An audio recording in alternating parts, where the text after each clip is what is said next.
오늘날 가장 고민이 많은 세대가 2030 세대라고 합니다. 졸업을 해도 취업하기가 하늘의 별 따게. 자, 어렵사리 취업을 했습니다. 취업을 하면 또 고민이 뭡니까? 이제 세상을 바라봤더니 부동산 시세가 완전 너무나 요동치는 바람에 야, 정말 결혼이라도 할 수 있을까? 라고 염려하는 시대가 바로 2030 시대인 겁니다. 세대인 겁니다. 그리고 사회를 보면 미래를 걱정하지 않을 수 없는 환경입니다. 그런데 오늘 우리가 함께 나눌 10편 77편의 이 시편 기자도 보면 비슷한 환경을 만나서 불면의 밤을 보냈던 것 같습니다. 특별히 2절 말씀 보시기 바랍니다. 자, 2절 말씀에 보면 나의 환난 날에 내가 주를 찾았으며 그 다음에 뭐라고 합니까? 밤에는 내 손을 들고 거두지 아니하였나니 내 영혼이 위로받기를 거절하였도다 라고 하고 있습니다. 위로조차 거부할 만큼 너무나 절망의 시대를 살아가고 있었던 겁니다. 그것도 개인만의 문제가 아니었습니다. 개인의 문제도 있었지만 내 삶이 앞으로는 어떻게 될까 고민하는 문제도 물론 있었어요. 그런데 10절 말씀해 보니까 민족적인 아픔도 있었던 것 같아요. 자, 그리고 나라의 혼란까지도 겹쳐 있었던 것 같습니다. 앞날을 전혀 예측할 수 없는 마음 둘 곳이 없는 그런 상황이었던 겁니다. 예전에 살던 사택에 보면은 거실에 그 예수님 이제 초상화, 십자수로 만든 이 초상화 걸려 있었거든요. 여러분 십자수 다 아시죠? 십자수 앞에 보면 멋진 그림이죠. 얼마나 거룩한 예수님의 모습인지 몰라요. 근데 뒤를 딱 돌려보면 어떻습니까? 실이 막 여기저기 막 엉켜 있어가지고 전혀 그림 같아 보이지도 않고 너무나 혼란스럽습니다. 뒤를 돌아보면. 여러분 십자수 했던 여자분들은 잘 아실 겁니다. 처음에 십자수를 하면 어떻습니까? 하면서 맨날 뒤를 돌아보죠. 뒤를 돌아봤다가 앞으로 했다가 그림이 제대로 그리지는 하면서 하지 않습니까? 자, 그런데 점점점 완성해 가면서 뒷면만 보면 어떻습니까? 실타래가 막 여기저기 엉켜 있어가지고 너무나 혼란스럽습니다. 여러분 그렇다고 해서 십자수 하는 것을 멈춥니까? 멈추지 않죠. 왜 그렇습니까? 이제 점점 앞쪽에는 그림이 완성되어 가기 때문이죠. 완성되다가 이제 완벽하게 작품이 완성될 그날이 기다려지면서 우리가 십자수 작업하는 것을 멈추지 않는 것을 보게 됩니다. 여러분이 인생이 지금 십자수 뒷면처럼 보일 수 있죠. 실이 얽히고 설켜서 도무지 무슨 그림인지 알 수 없는 그런 어려운 시기를 살아가고 있을지 몰라요. 우리 2030 우리 청년들. 그런데 오늘 시편 기자는요, 이런 절망의 시기를 어떻게 극복했을까요? 그는 하나님의 말씀을 떠올린 겁니다. 하나님의 말씀 중에서 특별히 이스라엘 역사 속에서 한 사건을 떠올린 겁니다. 그것도 이스라엘 백성들이 애굽에서 나올 때 어떤 강을 건너죠? 홍해를 건너잖아요. 홍해를 건넜던 어떤 사건을 떠올리면서 그 사건 속에서 하나님은 어떤 하나님으로 이스라엘 백성들에게 보여주는가 이것을 떠올린 겁니다. 그리고 하나님이 어떤 분인가를 알고 그 어려운 시기를 지나왔었다라는 것이 바로 시편 77편의 기록입니다. 여러분 하나님은 어떤 하나님이실까요? 하나님은 역사를 주관하시는 하나님이신 줄 믿으시기 바랍니다. 역사를 주관하시는 하나님이라는 거 누가 모릅니까? 다 압니다. 자, 그런데 그 역사 속에 뭐가 있습니까? 내 인생도 있습니다. 믿으십니까? 그동안 내 인생도 하나님께서 주관해 오신 겁니다. 그렇다면 앞으로 내 인생도 하나님이 주관해 가실 줄 믿으시기 바랍니다. 이 하나님을 우리가 기억할 때 우리는 어려움을 뛰어넘을 수 있는 거죠. 자, 11절 말씀 보시기 바랍니다. 자, 11절 말씀 보니까 곧 여호와 일을 기억하며 주께서 옛적에 행하신 기이한 일을 기억하리다 라고 하고 있습니다. 여러분 시편 기자가 이 알 수 없는 미래를 인해서 두렵고 떨었던 이유가 뭘까요? 역사의 주관자가 하나님이시라는 것을 잊고 있었기 때문입니다. 하나님은 자기 백성을 절대로 버리지 않는다라는 확신이 희미해져 버렸기 때문이었습니다. 여러분 하나님의 인도 따라서 이스라엘 백성들이 홍해 앞까지 왔을 때를 한번 생각해 보시기 바랍니다. 여러분 앞쪽에는 뭐가 있었습니까? 넘실대는 홍해물이 있었죠. 그리고 좌우에는 뭐가 있었습니까? 깎아지를 듯한 절벽이 있었습니다. 그리고 뒤쪽에는요. 뒤로 도망가려고 하다 보니까 뒤쪽에 누가 따라와요? 애굽의 바로왕이 보낸 군대가 따라옵니다. 그것도 엄청난 속도로 막 달려오고 있습니다. 그래서 완전 사면초가였습니다. 이때 모든 사람들이 어떤 생각을 했을까요? 이제 이스라엘은 끝났나 보다라고 생각했을 겁니다. 그런데 하나님께서 출애굽기 14장 4절에 보면 어떤 말씀을 하시는지 아십니까? 내가 그와 그의 온 군대로 말미암아 영광을 얻어 애굽 사람들이 나를 여호와인 줄 알게 하겠다. 이런 말씀을 하십니다. 분명 눈에 보이는 환경은요. 궁지에 몰린 상황 맞습니다. 그러나 사실은 하나님께서 역사의 주인이심을 드러내기 위해서 하나님께서 친히 준비하신 무대가 바로 홍해 앞이었다는 겁니다. 여러분 오늘날도 세상은 우리에게 뭐라고 합니까? 역사는 힘세고 똑똑한 자의 손에 있다. 그래서 역사는 승자의 기록이다. 라는 이야기를 하지 않습니까? 그러나 홍해 사건을 통해서 하나님은 정반대의 말씀을 하십니다. 노예 계급이었던 이스라엘 백성들은 결국은 승리자가 됩니다. 그리고 강대국이었던 애굽의 바로의 군대는요, 어떻게 됐습니까? 홍해물에 완전히 잠기게 되고 말았다는 겁니다. 여러분, 청년들 중에서 게임 좋아하는 청년들이 있을 겁니다. 뭐 요즘 게임 뭐 하나라고 봤더니 많은 친구들이 롤 게임을 하잖아요. 리그 오브 레전드라는 게임 하지 않습니까? 근데 여러분, 이처럼 롤플레잉 게임이 옛날에는 우리 시대 때는 없었거든요. 제가 청년 시대 때는 게임을 하면 전자 오락실에 가야 됐거든요. 그래서 100원짜리 동전 하나 넣고 갤러그 기억나십니까? 네, 테트리스 이런 걸 했는데 제가 그 청년부 지도할 때, 제가 교육전사 할 때 청년부 지도할 때 친구들 보니까 다들 게임방으로 가는데 저는 갤러그 이런 거 할 줄 알았거든요. 근데 와서 보니까 얘기하는 거 보니까 하나도 이해를 못 하는 거예요. 롤플레잉 게임이 처음에 나와가지고 전략 시뮬레이션 게임 처음에 나올 때 그게 뭔지 아십니까? 스타크래프트라는 게임이었거든요. 스타라는 게임이었어요. 그 청년들 이해하려면 스타를 알아야 되잖아요. 스타니까 처음에는 하늘의 별인 줄 알았어. 장군인 줄 알았어. 뭐 스타 얘기를 하니까 아니면 무슨 뭐 아이돌인 줄 알았어요. 아이돌 얘기인 줄 알았더니 게임 얘기를 한다는 거예요. 아니 전사님 스타 모르세요? 라고 하는 거예요. 그래서 정말 청년부 활동을 잘하는 그런 전사님들은 진짜 자기가 스타를 익혀요. 그래서 청년들하고 스타 게임도 막 하고 막 그러거든요. 심지어는 어떤 교회는 보니까 청년들한테 한 게임방을 통째로 빌려가지고 하루 스타 대회도 열고 막 그러더라고요. 근데 그 교회는 좀 약간 좀 전통적인 교회다 보니까 목사님이 안 돼라고 해가 못하긴 했습니다만은 제가 그래서 청년들 계속 이해를 해야 되잖아요. 스타를 제가 즐기진 않더라도 이해를 해야 되니까 스타크래프트를 깔아봤어요. 컴퓨터에. 깔아봤는데 여러분 처음에 깔았을 때 어떻게 했을까요? 스타크래프트를 깔았습니다. 깔고 이제 그 게임을 클릭을 딱 했는데 로딩 화면이 계속 나오는 거예요. 로딩 화면이. 한 3분 정도 계속 로딩 화면이 뭔지 아십니까? 처음에 프로그램 열릴 때 이렇게 모래시계 있잖아요. 모래시계 같은 게 이렇게 뜨면서 계속 화면이 그냥 까맣게만 나오는 거예요. 자, 그리고 게임을 했습니다. 할 줄 모르다 보니까 어떤 한 청년이 해가지고 그 다음 두 번째 스테이지로 넘어갑니다. 넘어갈 때 보니까 첫 번째 스테이지에서 두 번째 넘어갈 때도 보면 또 로딩 화면이 계속 되는 겁니다. 그 답답해하던 청년이 전사님 좀 컴퓨터 좀 업그레이드 좀 하세요. 이게 램이 딸려가지고 이 게임이 안 돌아가잖아요. 그러는 거예요. 이제 게임방에 가면은 수월하게 돌아가는데 저는 이제 이 컴퓨터가 오래된 거다 보니까 잘 안 돌아간다는 겁니다. 여러분 근데 사실 그 까만 화면 뒤에는 계속 로딩 화면 뒤에는 여러분 컴퓨터가 뭐 하고 있는 거예요? 이제 그 프로그램을 돌리기 위한 일을 하고 있는 거예요. 첫 번째 스테이지에서 두 번째 스테이지 넘어갈 때도 계속 이렇게 그 로딩 화면이 있잖아요. 그 로딩 화면 뒤에는 두 번째 스테이지를 준비하는 작업을 하고 있는 거였습니다. 제가 무슨 말씀드리냐면, 우리 눈에는 아무 일도 안 일어나는 것처럼 보일 뿐 시스템은 쉬지 않고 일하고 있는 것처럼 홍해 앞에서 이스라엘 백성들은요, 이처럼 로딩 화면이 계속되는 것처럼 멈춰 있는 것처럼 보이는 환경이었잖아요.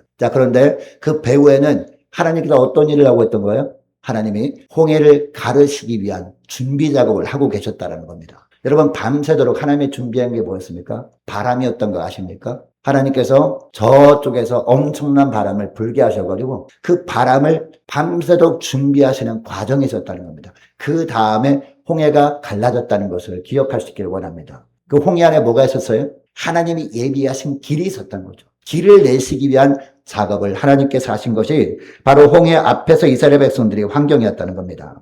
우리 청년들, 여러분의 인생이 잠시 멈춘 것 같은 로딩 화면처럼 느껴지지 않습니까? 이제 어떤 청년은 열심히 취업 준비를 하는데 시험 볼 때마다 안 되는 거예요. 너무나 답답해가지고 기도하긴 합니다. 그런데 기다려도 응답이 없는 것처럼 보입니다. 만약 그런 환경이 있다면 잠시 로딩 화면이 계속되는 겁니다. 여러분 이 로딩 화면처럼 느껴진다면 그것은 멈춘 것이 아니라 하나님이 일하고 계시다는 증거인 줄 믿으시기 바랍니다. 여러분 요셉도 생각해 보시기 바랍니다. 형들에 의해서 애굽으로 팔려갔잖아요. 그리고 누명을 쓰고 감옥에 가기로 했잖아요. 청년 요셉의 인생은 십자수 뒷면에 여기저기 얽히 설켜진 이 실타래처럼 너무나 꼬인 인생처럼 보입니다. 13년 동안이나 고생만 한 것처럼 보여집니다. 그러나 그 13년 세월은요, 요셉의 일생 중에서 로딩 화면 같은 시간이었다는 겁니다. 하나님이 일하신 시간이었다는 겁니다. 여러분 결국 하나님께서 어떻게 하십니까? 요셉을 높이시잖아요. 어디까지? 애굽의 총리 대신까지 높이십니다. 바로 왕까지 높이면 너무나 좋겠는데 왜 총리 대신일까요? 바로 왕의 자리에 앉는 것은 반역이잖아요. 그래서 한 단계 밑에 총리 대신까지 높여주신 겁니다. 여러분 훗날 애굽의 총리 대신 된 요셉이 기근을 만나 애굽에 찾아온 형들을 만나게 되죠. 그 형들 앞에서 뭐라고 고백합니까? 창세기 50장 20절 보니까 당신들은 나를 해하려 하였으나 하나님은 그것을 선으로 바꾸셨습니다. 이렇게 고백을 합니다. 요셉은 알았던 거예요. 그동안 자기가 이 애굽으로 팔려온 사건, 그리고 억울하게 옥에 갇혔던 사건, 그리고 13년 동안 고생했던 것은 하나님이 일하시는 과정이었구나. 하나님은 역사를 주관하시는 분이구나. 이것을 깨닫고 이런 고백을 형들에게 할 수 있었던 거거든요. 그래서 요셉은 자기 인생의 주인이 하나님의 힘을 끝까지 놓지 않았던 거예요. 그래서 성경은 요셉의 일생을 뭐라고 표현합니까? 하나님이 동행하신 인생이었다라고 그래서 표현하는 겁니다. 여러분, 취업의 문이 닫히고 그리고 관계가 깨지고 계획이 무너질 때 그 순간도 여러분이 인생을 친히 주관하시는 하나님께서 일하고 계심을 믿으시기 바랍니다. 이 고백이 있을 때 비로소 우리는 잠잠히 하나님의 음성에 다시 새롭게 귀를 기울일 수 있기 때문이에요. 자, 그리고 둘째로 승리를 예비하시는 권능의 하나님이시다라고 말씀하고 있습니다. 자, 19절 말씀 보시기 바랍니다. 자, 19절 말씀. 자, 우리 함께 읽습니다. 시작. 주의 길이 바다에 있었고 주의 곧은 길이 큰 물에 있었으나 주의 발자취를 알 수 없었나이다. 아멘. 주의 길이 어디에 있었다고요? 바다에 있었다고요. 이스라엘 백성들이 눈으로 볼 때는 눈으로 보이는 환경은 뭐예요? 넘실대는 홍해 물이었잖아요. 여러분, 그 홍해 물 속에 하나님이 숨겨놓은 길이 있었다고요. 자, 그러니까 눈에 보이는 환경이 바다밖에 없다고 어디에 하나님의 길이 있습니까? 라고 하면 안 되는 거죠. 믿음의 눈을 떠서 하나님이 하실 일을 우리가 기대할 때 나중에 그 길을 보게 될 줄 믿으시기 바랍니다. 자, 홍해는 이스라엘 백성 눈에는 더 이상 나아갈 수 없는 절대 한계였습니다. 지혜로 보아도 그리고 경험으로 분석해봐도 죽음의 길이 바로 홍해 길이었습니다. 사람들이처럼 모든 것이 끝났다라고 여길 때 여러분 어떻게 하죠? 절망합니다. 낙심합니다. 그리고 스스로 고립됩니다. 때로는 극단적인 선택을 하려고 하기도 합니다. 그런데 그 절망의 길이 알고 보니까 생명의 길이었다는 겁니다. 기적의 길이었다는 겁니다. 그런데 흥미로운 것은요, 여러분 이집트 문명을 일으킨 근원이 뭡니까? 나일강이잖아요. 물이잖아요, 물. 그런데 그 물이 애굽 군대 멸망의 원인이 되었다는 사실을 우리가 알아야 됩니다. 절망이 희망이 되게 하시고 그리고 죽음의 자리가 생명의 자리가 되게 하신 분이 바로 우리 하나님이십니다. 이 애굽 사람들은 그 나일강 물로 말미암아 문명을 일으키고 그것 때문에 자기를 산다라고 했는데 이처럼 하나님은 그 물을 이용해서 이스라엘 백성들에게 죽음의 길에서 생명의 길로 인도하신 하나님이시라는 것을 기억할 수 있기를 원합니다. 여러분 번지 점프 아십니까? 번지 점프. 자, 우리 청년들 간혹 가다가 놀이동산 가기도 하잖아요. 이제 우리 이성 친구들하고 놀이동산 가는데 가면은 어떤 친구들은 번지 점프는 꼭 하고 오는 그 청년들이 있거든요. 여러분 번지 점프 여러분 해보셨나요? 어른들은 무서워가지고 그죠? 아, 올라가기도만 무서워요. 한참 올라가거든요. 저 올라간다면 어떻게 합니까? 물론 안전줄이 묶여 있어요. 근데 딱 올라가면 그 의식이 안 돼요. 무섭기만 합니다. 이렇게 딱 떨어지기 전에 이렇게 보면은 낭떠러지잖아요. 얼마나 높은지 몰라요. 그리고 번지점프 그 높이도요, 사람이 가장 공포를 느낄 만한 높이래요. 그 높이에서 이렇게 보면 너무나 끔찍하잖아요. 자, 그런데 어떻습니까? 그때 눈에 보이는 환경은 뭐예요? 죽음 같은 공포뿐입니다. 그런데 막상 번지점프에서 빡 점프를 해본 사람은 압니다. 그 죽음의 공포 같은 순간이 믿음으로 뛰어내렸을 때 그것이 살 길이었다는 것. 그때 우리가 경험하게 되는 것 아니겠습니까? 눈 딱 감고 뛰어내려 본 사람은 다 알게 되는 것이 바로 떨어지는 그 자리가 가장 짜릿하게 살아날 수 있는 길이라는 겁니다. 여러분, 홍해 앞에 이스라엘 백성들에게 바다는 뭐였습니까?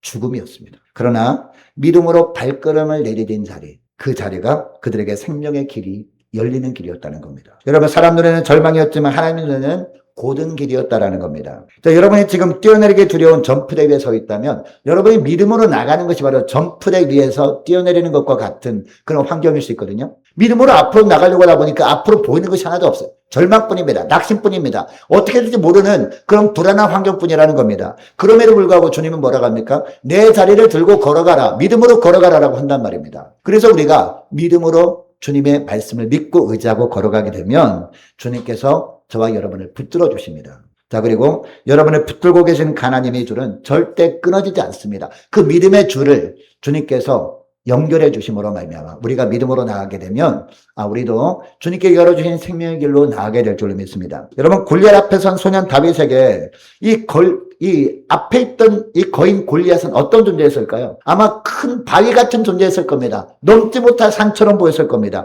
홍해 같은 존재였을 겁니다. 온 이스라엘 군대가 그 거인 앞에 완전히 얼어붙어서 세상 말로 하면 쫄아가지고 점프대 끝에서 발만 동동 구른 것 같은 그런 상황이었다는 겁니다. 모든 이스라엘 백성들이 두려워가지고 어떻게 해보지도 못하는 상황이었다는 겁니다. 여러분, 그러나 다윗이 어떻게 합니까? 다윗은 믿음으로 번지점프대를 뛰어내리는 것처럼 그 벽을 향해서 달려가면서 뭐라고 외치는지 사무엘상 17장 27절을 보면 뭐라고 하는지 아십니까? 전쟁은 여호와께 속한 것이다 라고 합니다. 전쟁은 여호와께 속한 것이다. 골리앗, 너에게 속한 것이 아니라 전쟁은 나와 함께 하시는 하나님께 속한 것이야 라고 외치면서 달려갑니다. 여러분, 다윗은요, 그 골리앗에게 달려갈 때 자신이 물맷돌 던지는 실력을 믿고 간 것이 아니었습니다. 자기를 보내신 하나님, 나를 있게 하신 하나님, 그 하나님의 능력을 믿고 의지하고 나간 겁니다.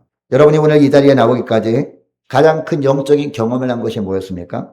우리가 죄와 허물로 이미 죽었던 자들 아닙니까? 그 자리에서 예수 그리스도의 십자가 보혈의 공로를 통해서 생명의 길로 건너오는 홍해를 건너는 경험을 다 하셨잖아요. 우리가 예수 믿고 구원받은 것이 바로 홍해를 건너오는 사건이거든요. 이 경험을 다 하지 않았습니까? 여러분, 이사야서 43장 2절에 보면 내가 물 가운데로 지날 때에 내가 너와 함께 할 것이다 라고 말씀하고 있습니다. 우리가 홍해를 건너올 때 주님이 함께 하심으로 말미암아 우리가 하나님의 자녀가 될 수 있었던 거예요. 그리고 지금 막혀 보이는 그 길이 주님께서 예비하신 생명의 길일 수 있다라고 말씀하고 있습니다. 여러분, 이것을 기억하시고 여러분, 주님께서 일어나 내 자리를 들고 걸어가라 라고 할 때 여러분, 믿음으로 순종할 수 있기를 축복합니다. 여러분, 셋째로 목자가 되어주신 하나님이다 라고 말씀하고 있어요. 자, 20절 말씀, 자, 우리 함께 읽습니다. 시작. 주의 백성을 양떼같이 모세와 아론의 손으로 인도하셨나이다 라고 하고 있습니다. 여러분, 시편 기자가 광야의 역사 중에서 발견한 것이 뭐냐? 하나님께서 목자처럼 이스라엘 백성들을 양떼처럼 인도하셨다라는 겁니다. 여러분, 양이 어떤 존재입니까? 20m 앞도 제대로 볼 수 없는 시력이 굉장히 약한 짐승이거든요. 그리고 냄새도 잘 맡지 못합니다. 자, 그래서 풀을 뜯을 때 이것이 독초인지 아닌지 분간도 잘 못하는 게 바로 양들이라고 합니다. 자, 그리고 넘어지면 스스로 일어설 수 없습니다. 제가 예전에 제가 항해사 생활할 때 귀국할 때 네덜란드에서 우리나라로 직항 타고 왔거든요. 근데 네덜란드 보니까 어떤 밭이 있는데 거기 하얀 돼지들이 막 때로 막 이렇게 막 풀을 뜯어 먹고 있는 거예요. 그래서 돼지다 그러니까 옆에 있는 사람이 그거 돼지가 아니라 양이다 그러더라고요. 돼지보다 더 뚱뚱하더라고요. 근데 털이 수북하잖아요. 정말 돼지 같더라고요. 너무 뚱뚱해가지고. 그걸 보면서 한 번 넘어지면 일어서지 못하는 게 맞겠구나 이런 생각을 했습니다. 한 번 넘어지면 스스로 일어나지 못해요. 근데 그대로 두면요, 질식해 죽을 수밖에 없는 동물이 바로 양들이거든요. 스스로 방어할 무기도 없습니다. 그리고 목자가 앞서가지 않으면 흩어져 버려요, 양들이. 그 목자가 이끌어줘야 겨우 풀밭에 가서 풀 뜯어먹게 되는 거예요.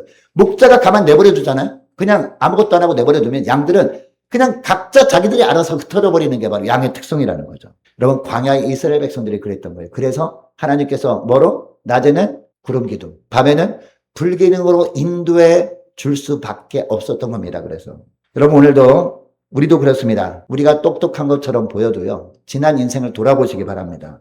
매 순간마다 우리를 이끌어 오신 분이 바로 우리 선한 목자 되신 우리 주님이셨습니다. 믿으십니까?